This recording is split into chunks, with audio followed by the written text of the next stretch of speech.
welcome back to Kopites Unfiltered. So this is episode 2. As you can see, there's only 3 of us tonight. Unfortunately, Carl couldn't make it tonight. He's had to work over, which is a shame. But how are you, boys? What have you been doing all week? You go, Scott. You go first, Scott. Yeah, this week, to be fair, I've been quite busy. Been on that training course again. So I had that, finished up with that, had some family stuff going off, and then just been focused on training. So, yeah, kind of got a bit more time with the games once a week now. So, season's coming to an end. So, yeah, been a bit busy doing other things. So, yeah. Yeah, I was watching some of your videos today, actually, on your channel. Yeah. Looking good. Getting there, mate. Getting there. Training going all right? Yeah, it's going all right, mate. So I'm doing the Sheffield 10K in September, then the Sheffield Half Marathon next year. So building up slowly but surely. I start proper training about a week of Sunday for 10K, all the 20 weeks up to that, and then see where I'm at after that. Nice. I noticed that you started to do your kickboxing again as well. Yeah, so I train at home quite a bit of kickboxing. I do sparring. Well, I used to compete in martial arts when I was about 10 years ago. I'll be back proper doing that in about a month's time. So yeah, it's going all right, mate. It's just I've had a lot of things going off, so I've been trying to fit as many different target stuff in there as I go along. But yeah. So will the kickboxing help you with your marathon training then? Or is it just like a little side hobby you want to get back into? Well, I started getting in kickboxing. Well, I used to compete in taekwondo, which I did quite a decent level. And then I had a few injuries, so I stopped. And then I think about September last year, I started doing kickboxing, which I enjoy. I really enjoy it, to be fair, because it's that type of stuff what I used to train quite a bit in. But because I do like powerlifting as well, the problem is my muscle mass is obviously quite high, which doesn't help with running. So the kickboxing is kind of used just to get a good sweat on at the minute, drop as much weight as possible. Because I think, to be honest, I suffer quite a bit with chronic tendonitis in my wrists. So I think the kind of strongman powerlifting days might be coming to an end. Right. So, to be honest, I've got injuries up and down my body, to be honest. I was going to say, you have to be careful with your knees as well, won't you? Oh, yeah. Well, I've torn my MCL. You know, you got like the ACL, but the MCL, what's next to it, I've torn that twice. So, yeah, mine are kind of buggered, mate. Yeah. Well, I'm looking forward to watching more of your videos. Yeah, so I've started doing a bit of longer format ones. So, yeah, trying to give little updates, little vlogs and stuff for my training. So, yeah. Yeah, my missus is just bought a exercise bike for us. Oh yeah. So I might have to have a little bit of a chat with you behind the scenes about bits and pieces for that as well. Yeah, definitely, mate. Yeah. But so what have you been up to, Tony, this week? So this week it's been sort of job hunting, as you know. I did have an offer. Well, I say an offer in a sense of it was a temporary contract for fixed term for 6 months, which I've accepted. So it's kind of cool. It's local in the area, and hybrid, which is ideal. And then recently, I got another offer from another company, which was 2 minutes down the road. Nice. And that was really nice, but the salary was just slightly low, so I had to make a bit of a decision, really. But so yeah, that was really good. So it's nice to kind of going back into something and doing something active and earning some money, because, you know, at the end of the day, you've got to pay the bills, right? So yeah, that's been happening this week. So yeah. Nice one. Congratulations. They're like buses, aren't they? Yeah. You get one and then the other one follows straight away. You'll get another 2 yet, mate. And then you'll be juggling. You'll have to do a bit of juggling. Yeah, it will be something mad like that, yeah. Have you been watching much of the Champions League semi-finals? Yeah. Some great games. I haven't watched them, to be fair. I'm missing out. I know. Yeah. That was a cracking game. That was I turned it off at half time and it was 3-2 to PSG. Yeah. But from when I looked, they were 5-2 up, weren't they, PSG? Yeah, 5-2 up, yeah. Wow. It just goes to show, though, that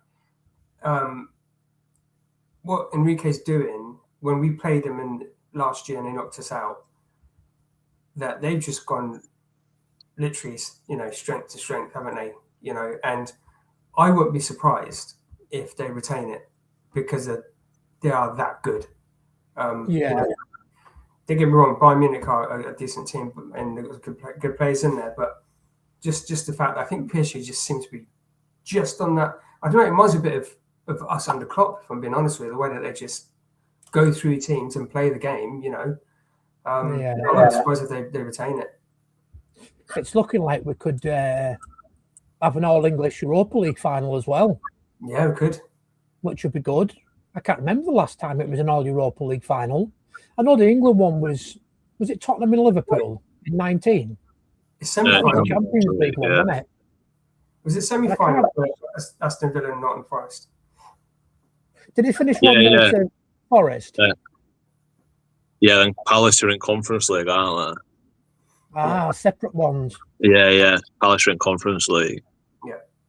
Still, right. Quite a few teams in latter stages at European competitions, which is good. I think it does show as well that we've got quality throughout the league, like competitive teams. Even though as kind of top end isn't as strong as it used to be, we've got teams like the Villas, the Foresters, and the Palaces who can go deep in, other European competition.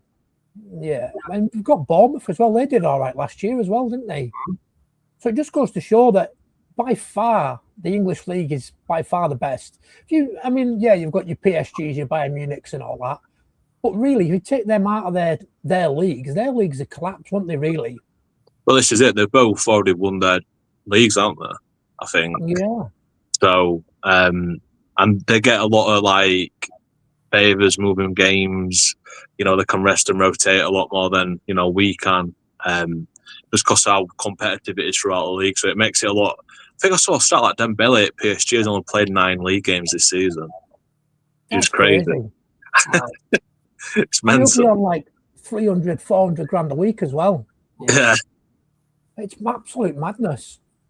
So, boys, tonight we've got a very short one. We're not going mental like we did last week. So what we're going to do is we're going to take a quick look at the transfer rumours.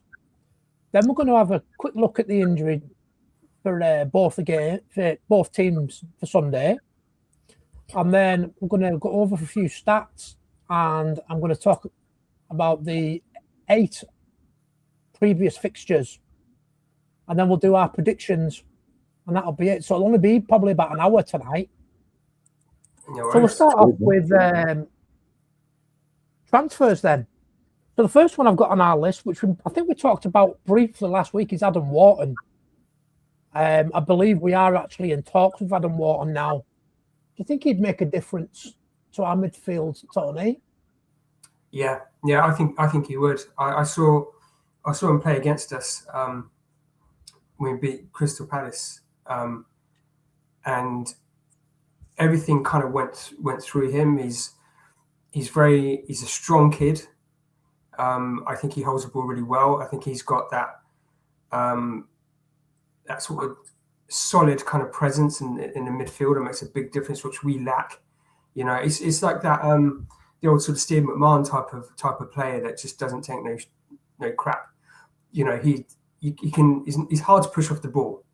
And I think there was a couple of occasions where I think he made some really good chances with Crystal Palace, and it's not like he gets flustered. I think he's a good, solid player, and somebody that we kind of lack. And as I said, it went through. It went through most of the play that happened that day went straight through him, and he created a lot of stuff. I would, if we get him in, and also if you look at it, him being English as a homegrown player, that's another sort of feather in our cap as well. And he's played in the Premier League, so he knows what it's all about.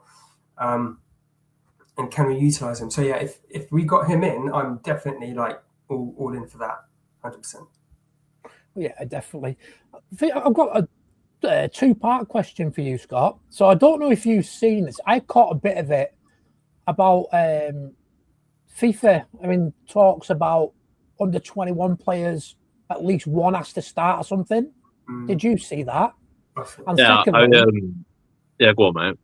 And secondly, we were talking about Adam Wharton. Do you think he needs someone with legs next to him? Because he's not the quickest, is he? So do you think he needs somebody a bit like a Gravenberch alongside him, or a Soboslai? I think we'll talk about Adam Wharton first, because obviously we'll just continue it. He breaks the line well, so like he doesn't really need the speed. Like, it reminds me a bit like them kind of Spanish midfield players. They're not the quickest, but they kind of just run the game at their own pace. They don't need to be very athletic to get around, just because the positioning's well, they can break the lines well. My only question mark about Adam Wharton would be kind of his durability. I think there's a few times where his fitness is kind of questioned. Like, it may be a risk for this game, a risk for that game, carrying like little injury doubts. But I feel that's come with age and maturity. He's come through the EFL. I think he were at Blackburn, if I remember correctly. Yeah. So he's come through championships. Obviously, he's played a lot of games there. Obviously, he's going to start a lot of games for England. But the quality is, he didn't look out of place going up against Gravenberch, as you said, Soboslai, and McAllister's last week. And that, on paper, one of the best midfielders go around. So, he didn't look out of place there. I briefly saw the FIFA thing about, is it start having somebody on the pitch as under 21?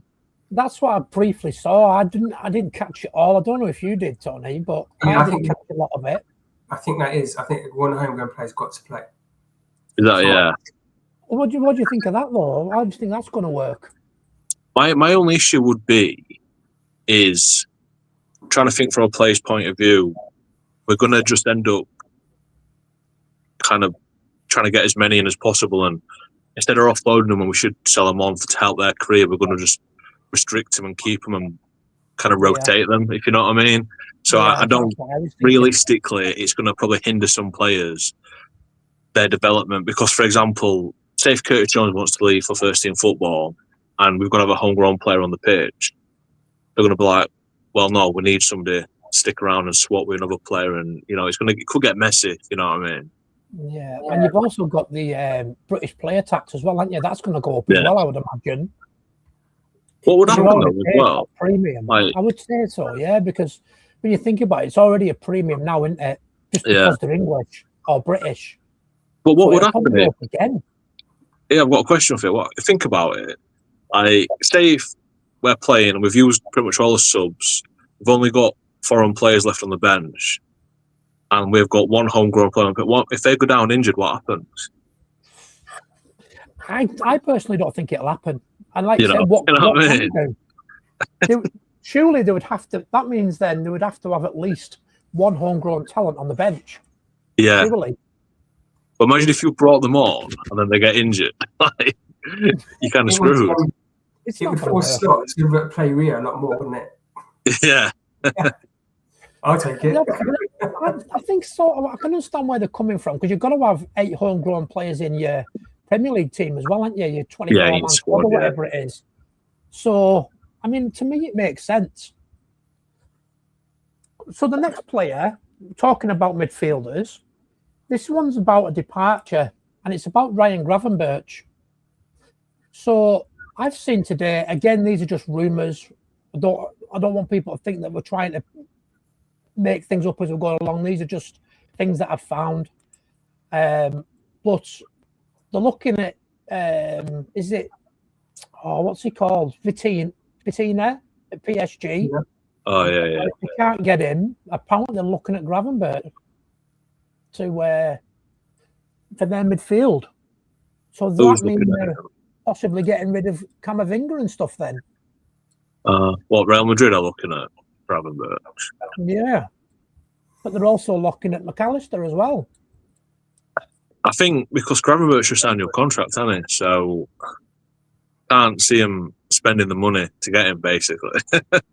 No. I think the McAllister one would be more realistic for them. I think, obviously he hasn't extended yet, has he? And he hasn't played much this season, or he hasn't played as much as he previously has. So I can't see Gravenberch moving on, to be honest. No, there's another one. Like we say, there is McAllister that's been linked with other clubs. There's obviously Harvey Elliott, Curtis Jones. Yeah. What do you think is going to happen in the midfield, Tony, this summer? Can you see a lot of changes? Oh, I must admit that the midfield hasn't really kind of crossed my mind. It was more about the wingers, if I'm being totally honest. With obviously Salah going and obviously we lost Jota, rest in peace, obviously, and things like this. So our forward line is taking a bit of a hit. But I look at, say, for example, Harvey Elliott, that's obviously gone to Aston Villa, and obviously contractually he can't play as many games. And I always thought that he made a bit of a difference when he played for us personally. So I'd love to see him come back and contribute. And he's one of those that is a ride and die for Liverpool as well. You know, I think he wouldn't mind so much of being a sort of a squad team and just, you know, just sharpening his tools a little bit. You know, 'cause he's still quite young, really. And so, you know, I think with McAllister, I think he's probably still burnt out a little bit because he had a good season last season. But I remember when he came back from the World Cup, he did suffer the following season or something like that. He really tailed off. I think McAllister has had a lot of emphasis on him because obviously the way he's been, you know, some of the games have been poor. I think he's still good. I still think we have a really good player in McAllister because he was brilliant at Brighton as well. And maybe it's a bit mismanagement. I don't know. But there is definitely a player in there. I think we should still have the likes of McAllister there. Gravenberch he's tailed off a little bit, but he's shown really good quality at the same time. Dominic was really poor for the first season or two. But then he's really come into life this season, and he's been one of our best players really this season. So I think I'm mid. Probably okay. Probably get an addition of Adam Wharton, as you say. That would probably bolster it for sure. I think the main focus, if we talk about transfers for me, is our front three, our wingers and stuff like that. I think we need to kind of really plug those gaps. Yeah, definitely. I mean, my only worry is I don't want another summer of what we've just had. I mean, I would like to keep majority of the players and just a couple of additions, maybe. What's your thoughts, Scott? Well, we're losing a few players, aren't we? So we need to replace them. Robertson's leaving, Salah's leaving, potentially Alisson. Konate's not extended yet. You know, there's question marks on McAllister's future because he's not signed a new contract. You know, I think we need a left back coming in. I do like the lad at West Ham. Is it Diouf his name? Yeah. I quite like him, to be fair. But I do I've always rated Somerville, you know, wing at West Ham. Oh, he's brilliant. I think he's a quality player. Yeah, direct. We were linked with him a couple of years ago when he were at Leeds. Yeah. I was surprised he never went for him then. But it wouldn't surprise me if we look at him this summer. You know, he's kind of the one who's dragging West Ham out of the trouble, really, at times. But he's somebody I'd like us to sign. He's very direct, very pacey. He's a bit like Rio, but obviously a lot older and more experienced, if you know what I mean. So yeah, it's somebody I'd definitely look at. What about Jared Bowen? Talking about West Ham, would you take him? I've always rated Bowen, and I thought a few years ago before Salah extended, and there were talks about Salah potentially leaving a few years ago. I thought Bowen would have been the replacement, but I think the problem is now he's late 20s, isn't he? Bowen, he's a bit older, so I don't know if with the model of the club, I don't know if they'd sign him unless they could get him on the cheap, a bit like we signed Shaqiri for cheap money when Stoke got relegated. Unless something like that happened, I couldn't imagine if West Ham stayed up us forking the money out to sign Bowen, to be honest. But he's a good player though, quality player. Yeah, he is. So I mean, it really depends who goes down, I suppose. I mean, yeah, we know that Wolves are definitely down, and we've been linked quite a few times with their young lad Mane, haven't we, Tony? I don't really know much about him though. I know much about him. Yeah, I do, and only because our little one is a Wolves supporter. Right. And he has gone to matches, and I actually watch Wolves as well when on TV. And the one thing I can say is that whilst Wolves have obviously they are getting relegated because of the results haven't been there, the one thing I can say, I can see a style of play happening under their manager, and they are fighting for him. They are definitely playing. They're just lacking qualities in certain areas. You know, they could have scored a few more goals, for example. You know, they gave us a game, if you remember. They beat us, obviously. Yeah. And they gave Arsenal a game. They aren't as bad as what people think they are. It's just the results has just not gone their way. And I've seen Mane, where he's a young kid, right? So he'll have like really good games and a really crap one. There's no sort of in between, but he does cause problems. And it's one of those where if Mane under Klopp would be brilliant, I can definitely see that because he would nurture that boy. Mane under Slot, however, I don't know if he'll get the best out of him. I think it'd be just, you know, I can't see Slot really, you know, up in his game, and he would need nurturing for sure because he's definitely raw. He's definitely got that sort of mindset of going forward, you know where the goal is, that kind of thing. And it's just an experience of some of the stuff that he does. You look at anything I've done something really poor there, but it's just an experience. But he earned his place getting into the first team for sure at Wolves because he's been a spark. I like the lad, I really do, and it won't. You know, I would love to have him in different circumstances for sure. I think Wolves as well. There would have been safe, I think, if Rob Edwards were there from the beginning of the season. Yeah. Obviously, he took over mid-season. It took him a bit to get his style of play over, but by the time he got on playing, they were just too far back. Yeah. Like you said, they drew with Arsenal at home, but away from home, they equalised at the last minute, and then Arsenal went and scored again in injury time. Yeah. So, you know, they've really given a lot of teams some really good games. They've got obviously a lot of good midfielders there as well, like Gomez and people like that as well. So they've got some good quality players. Is there anybody at Burnley you should take? They've got a few good young players, haven't they? I don't really know much about Burnley though. Trying to think. To be fair, Burnley have given us 2 good games this season.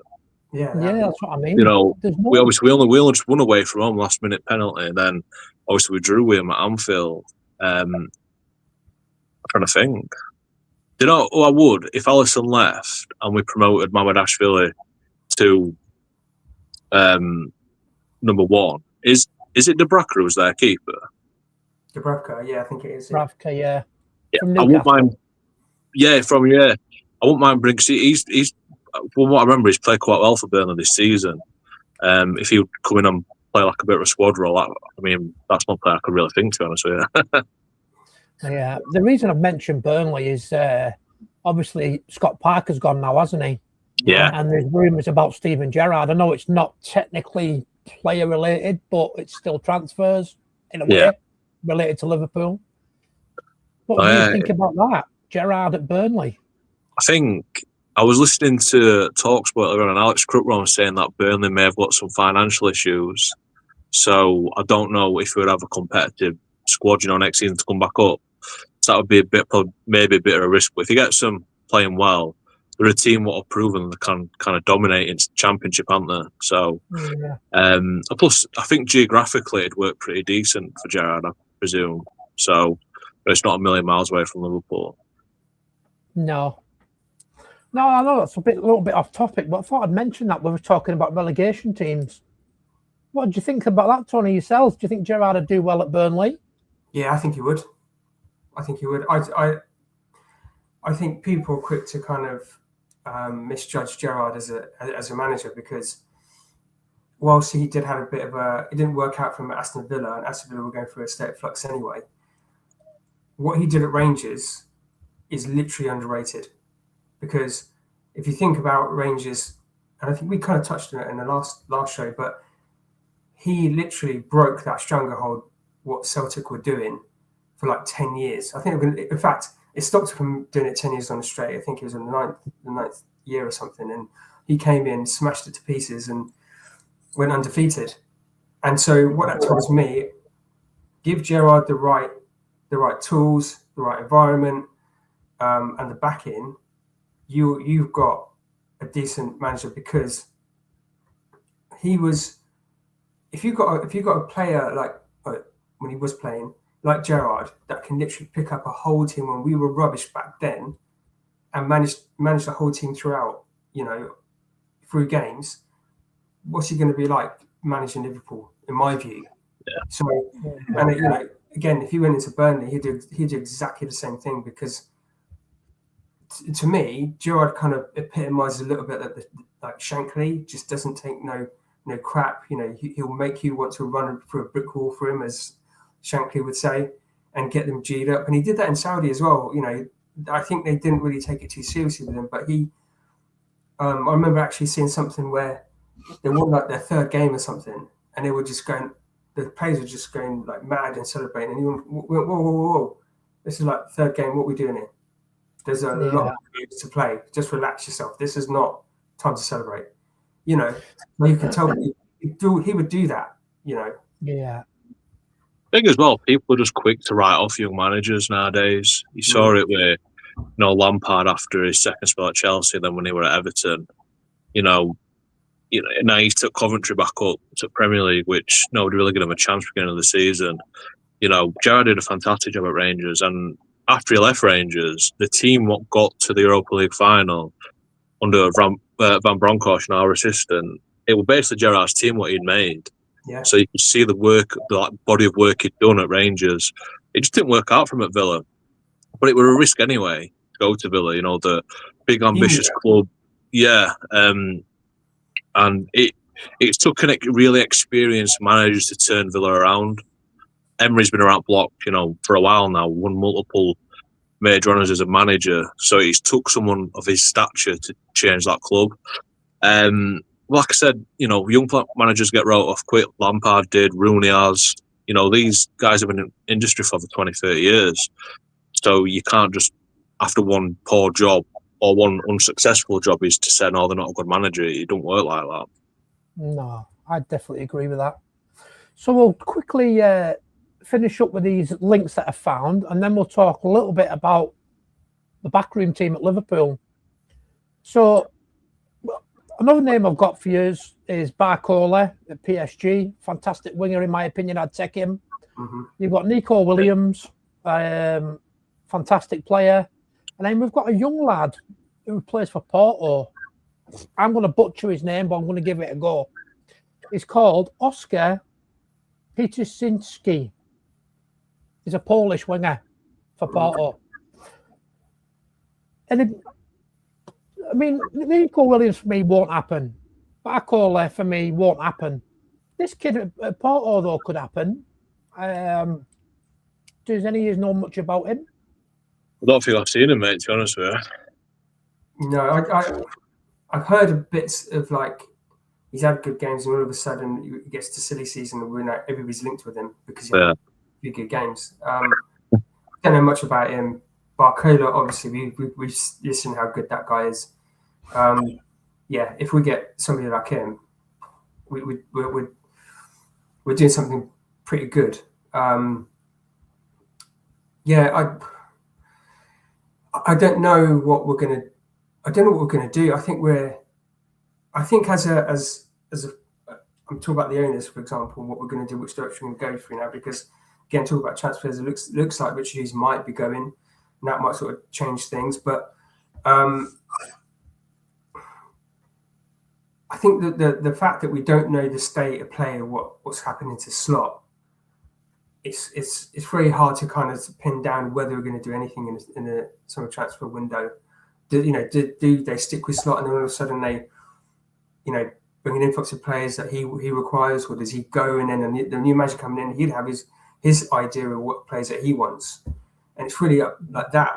I think the thing for me right now is, I think we said it last time, is that let's play out the season and see what they do as far as Slot is concerned before we even start talking about transfers, because that would be if he does go, what happens then at that point? Yeah, I said that recently on one of my videos that I did. So I write Slot saying that he likes all these players. He likes that Sam Bakima as well at Napoli. But my only problem is I've noticed this a lot. A lot of the players we're getting linked with are Dutch.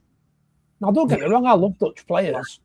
Yeah. But what's wrong with the local lads? I'm going to touch on that slightly in a minute. I wanted to tell you about one of our young lads that we signed recently. There's also a link with is it Sensei at Bournemouth, the centre back, and a free transfer. I think he'd be a smart bit of business. Yeah. But again, is Richard Hughes staying? Because Richard Hughes would sign him, wouldn't he? But talking about Richard Hughes, you touched on him then, Tony. I've got a note here. According to David Ornstein tonight, Richard Hughes is staying until the end of his contract. When is his contract finishing? 27. He's got a year left. We've got a year left. Yeah. That's what David Ornstein has said on X. So if that's true, I've got a funny feeling, I think Slot's staying. I think if Hughes stays, Slot stays. Because you think about it, Michael Edwards, Richard Hughes, and Arne Slot's contracts all run out next summer. Yeah. Our owners are that fucking tight. I don't think they're going to want to pay the contracts out. Do you know what? You can jump on this one, Scott. I've got some ideas around this, but you can go first. I think my opinion on the manager's situation really is, like right now it's up in there, because if we lose our last 4 games and bomb out a top 5, he's gone anyway. Yeah. So it's all good saying, obviously I saw something like Paul Joyce saying like they're still backing him and all this, but the season's not done. We're not guaranteed top 5. We've got 4 really tricky games coming up. They're all on paper, they're all losable games on the day. Yeah. So no, he's got to. What Slot needs to do is prove to us, the players, the board, that he is the man till he's into next season. And it's all good saying if they back him, give him a new contract. We can't go into next. I think the worst case scenario is we're going to next season with him as manager with 1 year left on his deal, because it'll be every month he's got this long left, he's got this long left. It'll just be continuous scrutiny. Every press conference, somebody will bring it up, and in every article, somebody will bring it up. So we need stability, and the proof will be in the pudding. That if they truly back him, it'll be like, right, give him a new contract. I think the only reason I mentioned that I think Slot's staying is because there's quite a lot of rumours about what's he called, that Etienne somebody, that set piece coach, Feyenoord, he wanted to bring over.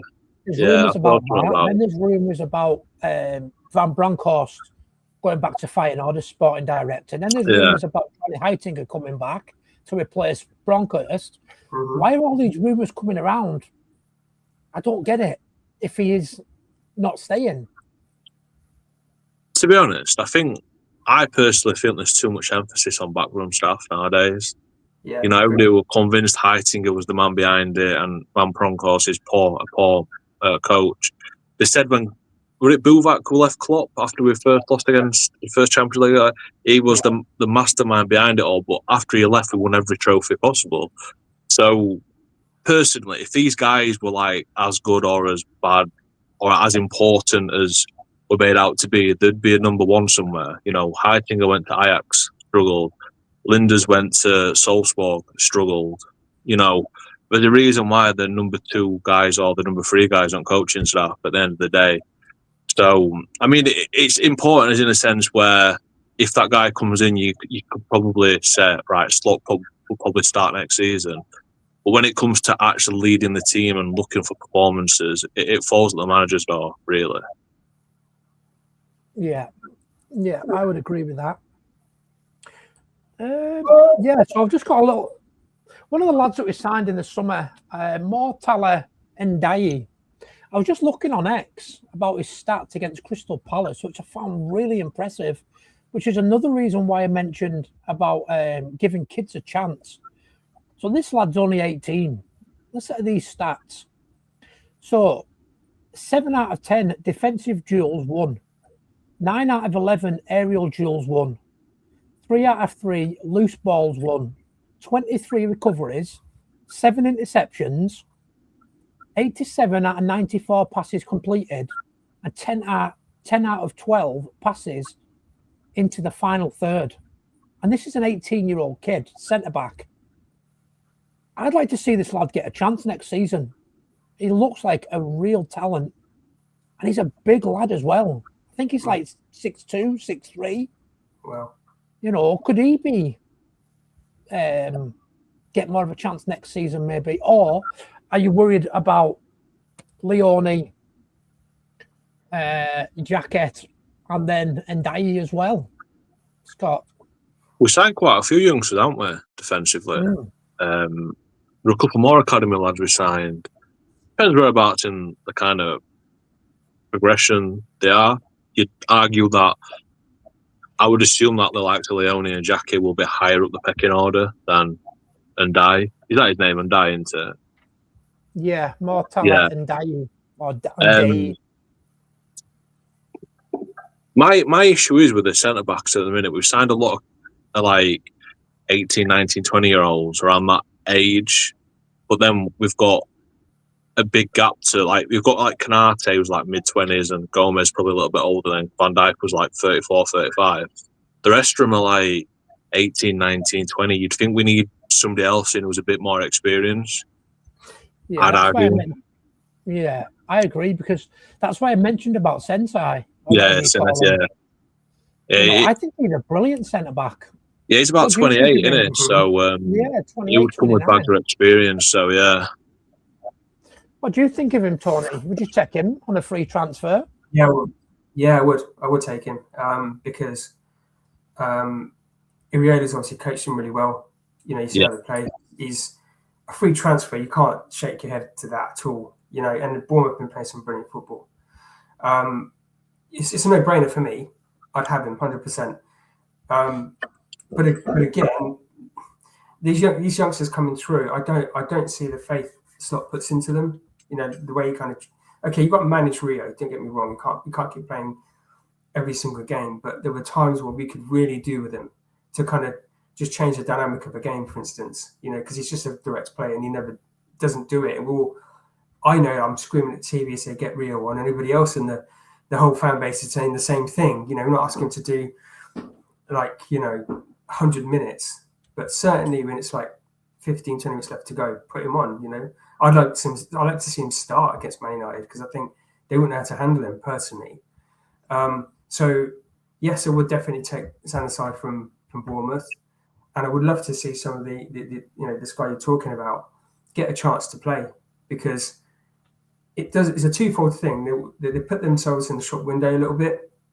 They get the experience. If they start doing well and it doesn't work out well, you know, you could, I suppose, adopt the Chelsea model where they do go on for good money if it doesn't work out. But if we don't do that at all, they're just not even, you know, in the public eye at all. We don't know about them, you know, and I suppose we're lucky here, or I'm lucky here, because Gareth, you keep an eye on all these things. You see them, and you can spot some real talent, for example. But it's hardly ever talked about because we don't, you know, we don't see them, you know, and it's a shame, because, as I said, going back to the Klopp days, he definitely gave youngsters a chance if he felt that they were good enough to play, you know. Yeah. So, and that's how take Fowler and Owen back in the day. Owen was an absolute revelation in the under 21s, whatever it was. He was just smashing records, and then he comes in and does exactly that because he got given a chance, you know. Yeah, they're not good at staying with Michael Owen as well, weren't they? Didn't he get like 60 goals or something?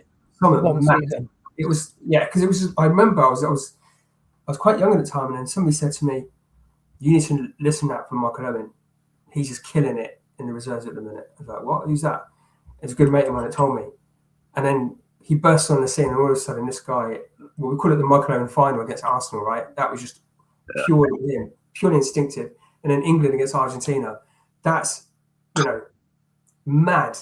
But, you know, we probably had youngsters in the past who don't see and have gone on and done great things, or they haven't. But, you know, Rio's probably a youngster that's come through in a long time that I've seen that literally is, I wouldn't say he's John Barnes-esque, there is that definite kind of mind. I'm running at you. I'm taking you on, and I'm going to go for goal. And I remember seeing that in John Barnes, just like, I'm taking you on, you know. And I think if Klopp was still here now, and Rio would have been an absolute revelation for me. I think the frustrating thing for me is when Slot first came in, he actually said, didn't he, I'm not going to change that much. I'm going to give kids a chance. But he hasn't. That's the frustrating thing for me. And he made all these promises. Yeah, took to crap. So we'll get on to the United game then, boys. So do you want to talk a little bit about the injuries, Scott? So we know Alisson and Salah are both still out. Well, I think there's a chance Alisson could make it. I think Slot said I don't know if he's either going to train today or train tomorrow, if not, it'll be next week. I think even though Freddie Woodman's done fantastic, he's done unbelievable, I think going into this game, you'd want the experience of Alisson away at Old Trafford. I think Kirkes has got a few little niggles going off, they've said. It should be, I think he'll be in the squad, but I think Robbo will start because of that. It's pretty frustrating because he didn't rotate Robertson and Kirkes throughout the season. And now you're seeing the kind of end products that Kirkes is struggling physically. Obviously, luckily, Robertson's fresh and he's coming in, and you can see he's fresh. You know, he's putting in some really good performances, but it's kind of hindered Kirkes because of that.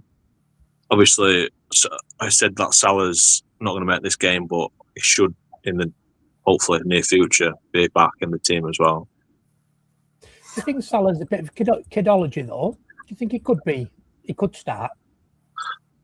I mean, it depends. It won't be the first manager to pull that trick out of the book, would it? But it's one of them. Obviously, it was on last week when he went off with his hamstring. It just depends how, hamstrings are complicated muscle group. So his age as well, it's probably not a quick enough turnaround for this game on Sunday. So do you want to talk about United injuries or not? Well, they've got, to be fair, I mentioned on a podcast today that I think they've played, I think this will be their 37th game at season, United. I think they've played 36 games this season. We've played 53. So That's what I mean. Like, I described it today as like an anomaly. They are just, they've put together a £200 million attacking lineup, and they've had one game a week all season. They should be up there. They're basically being rewarded for being so poor. They couldn't qualify for Europe and they got beat in both cups in their first round. So, they're fit and fresh. That it is a bit of a worry. That's my worry going into the game, because I do think that United defensively are very poor, but going forward they're so fresh and they've got real firepower going forward, and that would be my issue. If I know Cunha didn't play against Brentford, don't know if he's fit or not, to be honest, but they've got some firepower in the team.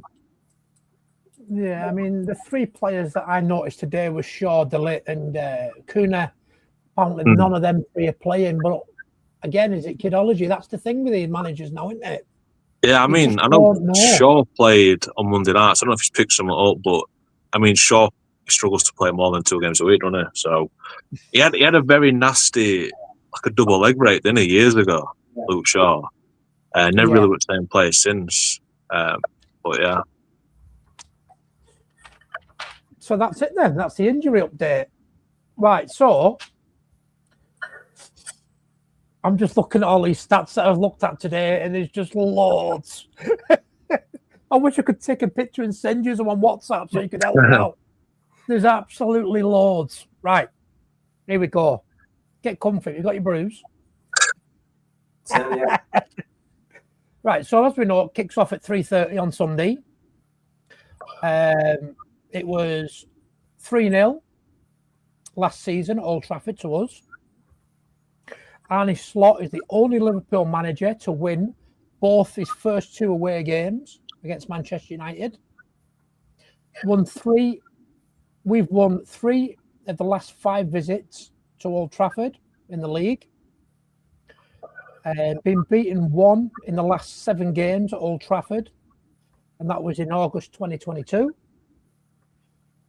5 of the last 8 have seen a goal after 90 minutes. Gakpo has scored in all 3 of his starts against United. They're all at Anfield, though. 100th Premier League appearance for Isak, and it will be his first back-to-back goals for the club if he scores. Since 18-19 season, United have won 2, drawn 6 and lost 7 out of 15 Premier League games. Man United have won the 3rd most home points this season, which is quite scary. 36 points they've got. Won 6 and lost 7 at Old Trafford. That doesn't make sense. My daughters wrote this, by the way. Bruno Fernandes scored 1 or assisted 2 in 3 of his last 4 games against Liverpool. Again, not good news. Right, I'm nearly there now, boys. Old Trafford record overall since 2010. United have won 17. It's been 11 draws. Liverpool have won 14. The last 8 games. So, Anfield, October the 9th, 25. United won 2-1. Anfield, January the 5th, 25, 2-2. Old Trafford, September the 1st, 24, 3-0 to us. Then there was the pre-season friendly on the 4th of August, 24. That was 3-0 to us again. And then there was Old Trafford, April 17th, 24, which was 2-2. Old Trafford again, March 17th, 24. That was 4-3 to United in the FA Cup.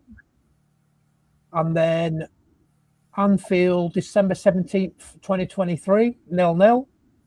And I had to put this one in. Anfield, March the 5th, 2023. What was the score? 7-0. 7-0! There you go, boys. That's all the recent stats. So what do you think of that? Do you think it's going to make a difference? Or do you, in the same bottle court as me, and say it's a one-off game? I mean, I think it'll be a difficult game, to be fair.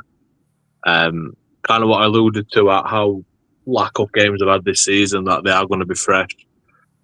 They've got some real firepower up top end at pitch, but if we compact that midfield, really, but I know they won last week, but Brentford really did a job of them in midfield. If we compact that midfield, and it's big pitch Old Trafford as well, if we can play between the lines there, I think, the most important thing I think for us is taking us chances. Against United, we've shown it over recent years. Well, when we've been dominant, we haven't always put the game to bed early on, and it's allowed them to come back into the game. And I think that's what we need to do, is when we get the chance to actually take them and, really, because if you give them an opportunity, United 9 times out of 10 to take it.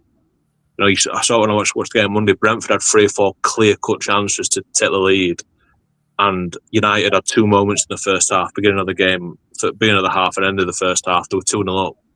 So that's what we need to do, is dominate midfield and take his chances. Yeah, I would agree with that. What's your thoughts, Tony?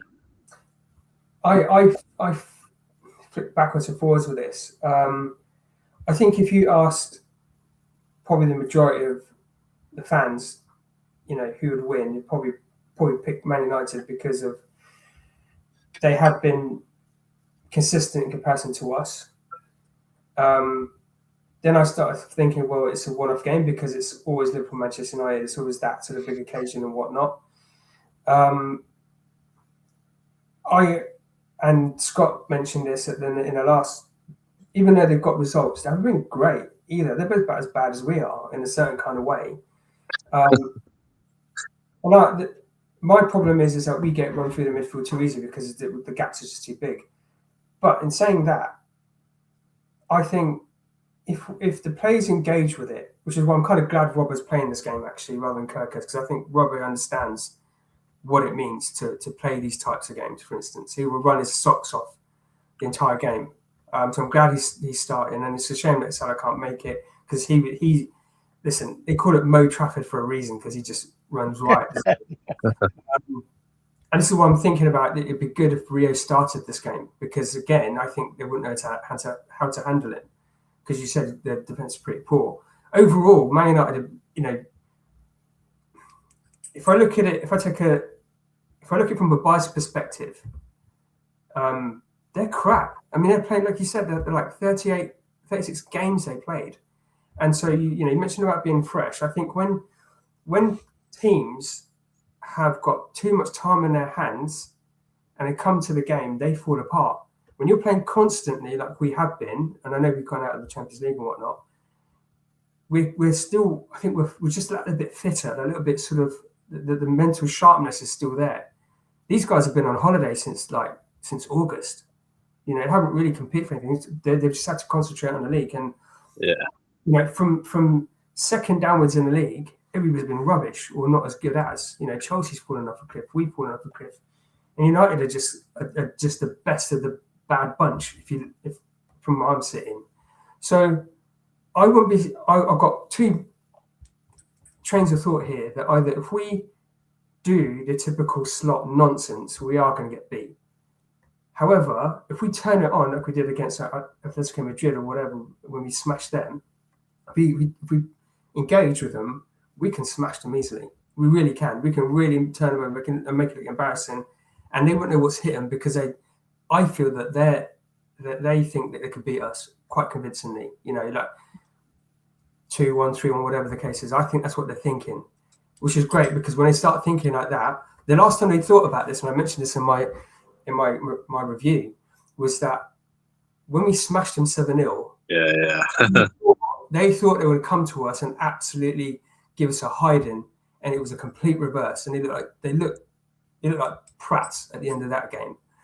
And I think their arrogance is they've always been their downfall. So if they're going in thinking that's they're going to do one on us with arrogance, good, bring it on, because it would just take us as an Isak to get a goal or something like that, or Zoboslai with a free kick or whatever that is, and all of a sudden you silence those gits, they're coming back. And like you said, they got away with one against Brentford. They really did, because if they could finish their dinner, that's a loss. Yeah. So talking about Isak, Scott, how have you found him since he's been back? Is he getting anywhere near or doing better than you expected, fitness-wise? He's probably doing what I just thought. He's luckily got his goal last week, which helped him confidence-wise. But it's one of them. He's missed that much football. It's just good that he's playing around 60, 70 minutes each week and just slowly but surely just building that, match fitness up, that robustness up. It's going to be difficult for him these next few weeks because we've got 3 big games. And he's coming to, obviously, I know he played the derby, but because we dominated possession at times in that and the game were a bit slower at times, I feel like the game on Sunday, it'll be an intensity he hasn't really had for a very long time, the speed of the game. And I think that'll be the same against Chelsea and Villa as well. So it's going to be interesting how we kind of adapt to that situation. I think Slot mentioned it in his press conference today, like it's been good to have him another week's training because a couple of times he's made some runs in behind in previous games. It's took him a bit to kind of catch his breath back, but he's had another week on training pitch, so hopefully only means it'd be marked by Harry Maguire, so it shouldn't be too much trying to run away from him anyway. So yeah, I think my worry is you must have been mind reading me, Scott, because I was just about to say, what about Harry Maguire? Because you know that Harry Maguire is going to try and crunch him and take him out of the game. I can see it now. He's too slow. He is too slow. I mean, if it comes to like trying to hold the ball up, any smart defender will just peel onto weaker of the two. So I don't know who his partner will be Is it like Angel Heaven? I think he's fit. Maybe him. I would just peel onto it. You see it a lot with Liverpool. It's like whoever's playing with Van Dijk, 9 times out of 10 the striker will peel onto that one. Because obviously they're not going to beat Van Dijk in the air. So I think 2 of the stats that we just mentioned, I just mentioned, are a little bit of a worry for me. You've touched on it, Tony, about the midfield. So obviously Bruno Fernandes is having a whirlwind of a season. He's having a great season, isn't he? If we keep him quiet, I think we beat United quite comfortably. And then there's the 6 wins out of 7 at Old Trafford. That worries me a little bit as well. Winning 6 of the last 7 games. Bruno Fernandes, overrated. I'll say it simply as that, because he's basically like the Trent of our team. He would just he just spam balls.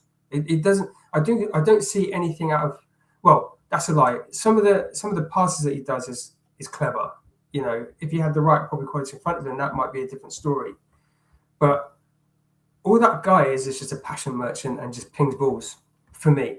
So I won't be surprised in this game you'll see him pinging the ball over the top all game for their strikers to kind of run into, and he'll do a few passes and whatnot.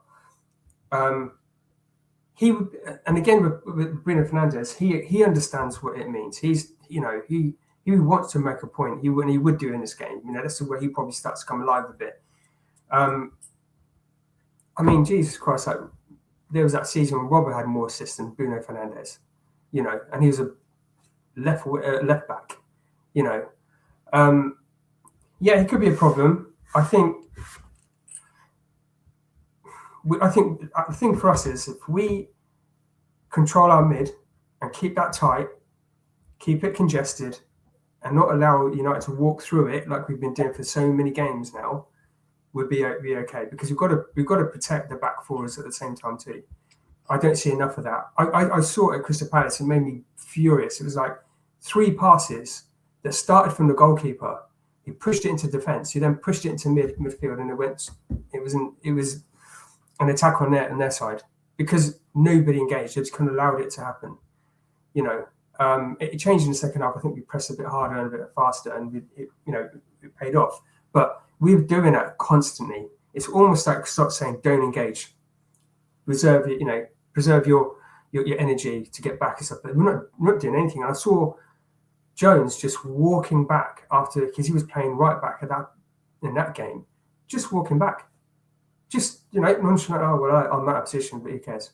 And those are the things that really worry me. And if we're going to lose a game, it would be based on that, for the stupidity that we're doing, because the players are just not either there or they've been coached it or whatever, or on holiday. I don't know, but that can't happen. For me, what I want to see is we go out on Sunday, do our best, try to make a game of it. And if we lose on basically because that's a little bit more quality. Not this nonsense that we've been watching, and that's why it worries me that I don't think Slot really understands the sort of how, even though we've got nothing to kind of play for apart from finishing in the top 5 to get Champions League, it's still a really big game. It's the one that we all look for, don't we? We always check the fixture list when that comes around. We want to stuff them, of course we do. And we've got a better record in the last sort of 10 years against them, really. And especially under Klopp, we really stuck it at them. So I just want us to just go in there, play well, play hard, fight for the badge, and the rest will come naturally, I think. Well, I think with the midfield, I was just going to say, this is why I mentioned on my podcast today about the midfield. I said, obviously, we've been quite open at times. So for me, I would stick, for this particular reason, I'd stick Jones at right back again. Mm-hmm. I would have a midfield 2 of Gravenberch and McAllister with Wirtz in front of them. What I'd do, I'd have Szoboszlai, in Salah's position. Obviously, Salah's not available. Oh, yeah. Basically, Jones can invert into the middle. Wirtz drops in and Szoboszlai tucks in as well. We've kind of packed that midfield really tight then, and they shouldn't be able to play through us. That's what I would probably do, to be fair. Yeah, flood the midfield, I agree. Literally. Yeah, that's a good shout. Really good shout. So what would your team be then, Scott? Obviously, you're going to have probably Woodman, won't we? So my team would be obviously, if Alisson's fit, I'd start Alisson in goal. If not, Freddie Woodman.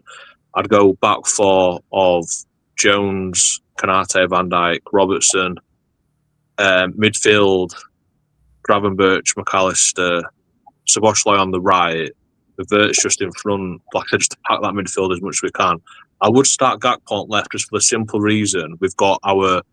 That would leave us with both Frimpong and Rio on the bench when the game opens up. Later on.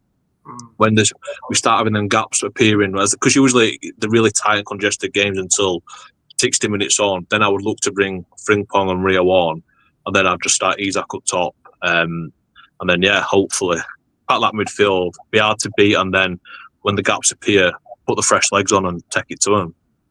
Yeah, I would agree. That's a strong team. Would you change anything, Tony? Sorry, mate, say that again. Would you change anything from Scott's team? No, I think that's spot on. I think that's absolutely spot on. I take your point of having Rio and Frimpong on the bench, because as the game goes on, these guys are lightning fast, and that might just sort of stretch it out a little bit and make him think a little bit. But and Gakpo, to be fair to him, has had a really good success rate against United. I think he has done from the first day I think he played them. So yeah, it's not a bad shout. Put him on that left.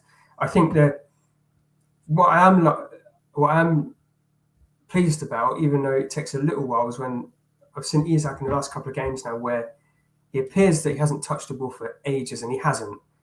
And then all of a sudden, bang, like he did against Palace, instantly. Yeah. And I don't mind that, because we've seen 10 years of Salah doing exactly that, where he's been out of the game completely, and then suddenly, bang, he's done. He scored two. So they know, he knows where the goal is, and I think it's just a case of we've just got to find Isak. We've just got to get the ball to him, often, so he gets warmed up and gets a feel for the game, And we just need to service him better. So what I've seen when he has scored that goal, he looked a different cat. All of a sudden, he was retrieving the ball. So I've got no worries about Isak now, personally. We've still got to manage him, as you said, to about 70, 80 minutes, because he still, needs to get sharpness. But the one thing he does have is his football brain. And, Harry Maguire would have an absolute nightmare against this guy, because he's too slow. He turns like a 10-ton truck. Yeah.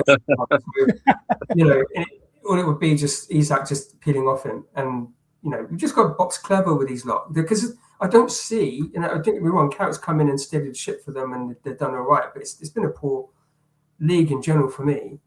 It's just box clever with these guys and just play the simple game. And if you, any team that plays, 1-2 touch, 3-touch football, you can beat teams simple. But I think a lot of the times we're hanging the ball too long.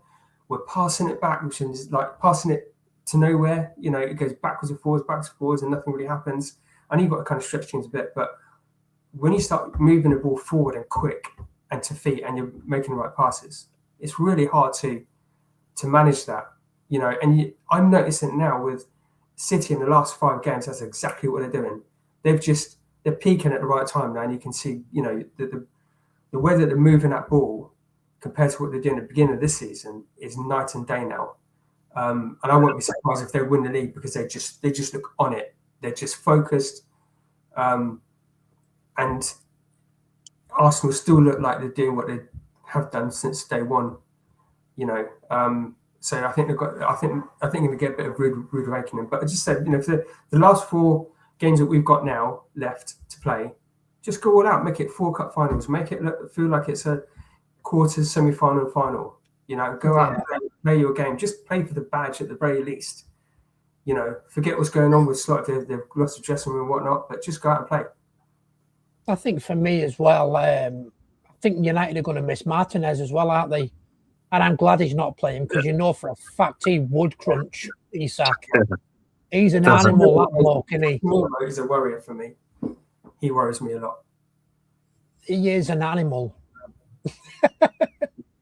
So that's it, boys. Predictions, and then we're about done, I think. So I'm going to go first. I'm going to go 2-1 to Liverpool. Tony? So my heart says that we'll probably get something like a draw. But my head is saying something like a 3-0 Liverpool. Nice. What about you, Scott? I think 2-1, but I'll be honest with you, I'd take a 1-1. Take a point, move on. Yeah. I'll be honest with you. Okay. So, yeah. So we've got 3 wins, really. We're not going for hearts and heads. We're going for 3 wins. Positivity. I want to be positive for this game because, you know. So is there anything you want to push before we go? Scott, do you want to talk quickly about your podcast? Yeah, so Scott Sporting Corner, we're on Patreon and Spotify. Obviously, talk about sport in general. So yeah, if anyone wants to listen to me ramble a bit more about sport, I'm over there talking most weeks. So yeah, I'd love more people to get involved with that. So yeah. Yeah, I think it'd be good that. I'd probably jump on with you, but I'm not really. I don't even know about football. I don't know about any other sports. Same that. What was I going to say? So before we go, we'll just have a quick natter about what our plans is for the next few weeks. So obviously we've got United this week, and over the next 3 weeks, we'll be still doing it on a Friday, doing similar to what we've done tonight. Just talk about the games, injury updates, any new transfer rumours, and then at the end of the season, I was talking earlier on one hour about possibly doing like a transfer show maybe once a week, not for the hour, maybe half an hour, 40 minutes, 45 minutes. Just see how we get on leading into the World Cup. And then you mentioned about doing bits and pieces for the World Cup, didn't you, Scott? Yeah, I think it'd be good to obviously follow some Liverpool players who are in World Cup, potentially like new signing players we link with. You know, there's probably not much more to talk about, hopefully. So, yeah, it'd be good to, you know, kind of come at a different angle with the World Cup. So that'd be interesting. Yeah, I mean, knowing your luck though, you'll be busiest out of all of us this summer with injuries. Yeah, I know, yeah. Every couple of games, it'll be like, oh, so-and-so's down, you know. But it'll be all good. Uploading 10 videos at once. Yeah. So, Tony, you'll be doing your review on probably Monday or Tuesday, won't you? So, apart from that, there's not a great deal to talk about. I'm really finding it hard to find things to put on the channel, but it's like you've said, Scott, a few times, quality over quantity. We can't just put any old shit on there. And I think Dunk says that as well on his channel. That's it, mate. You know, you can't just put stuff out just for the fun of it. Yeah, I think as well, like when you try and force it, it doesn't come across as authentic. Yeah. So, you know, it's what I kind of do with podcasts. When I first started doing it, some weeks I'm doing like 3 or 4 episodes, and I think at the minute I'm averaging like 1 or 2 a week, just because I'd rather do real quality ones and, you know, really up to date ones than, you know, half-hearted stuff, if you know what I mean. Yeah. I mean, I've only been really trying to touch on Ornstein and Joyce, really. If they bring some out, I'll touch on that. But apart from that, I'm not really rushing into stuff. Yeah. You know, at the end of the day as well, we're all busy guys. We're all family guys. You know, we can't just think, I'm going to drop everything, can we? Yeah. You know, but if anybody wants to jump on and do any of our features that we do, like tell me your LFC story, or maybe you could jump on with Tony and do tell us a bit about what You'll Never Walk Alone means to you, because that's his baby. That was his idea. You know, there's plenty of stuff. Just let us know in the comment section on any of the videos. We'll all get back to you. If there's any updates you want on injuries, have a word with Scott. There's plenty of stuff we can talk about, but we need your help to give us ideas. Got to like, guys. Yeah, subscribe, like, comment, share, all the good stuff. Well, that's it, I think, from me anyway. Is there anything else you want to say? No, mate. I've just got one thing to say. Joining us again, boys. We missed Carl this evening. Big up, Carl. Yeah, big up to Carl, yeah. Hopefully, next week we've got a win under our belt, and that'd be explosive. Yes, that'll be worth looking at. We might even jump on in the week if we beat United. 7-0 will be on Monday night. Yeah. Well, thanks again for joining me, boys. I'm damn sure we'll be talking behind the scenes. That's it from me anyway. Take it easy. Cheers, mate. Nice. See you soon. Bye.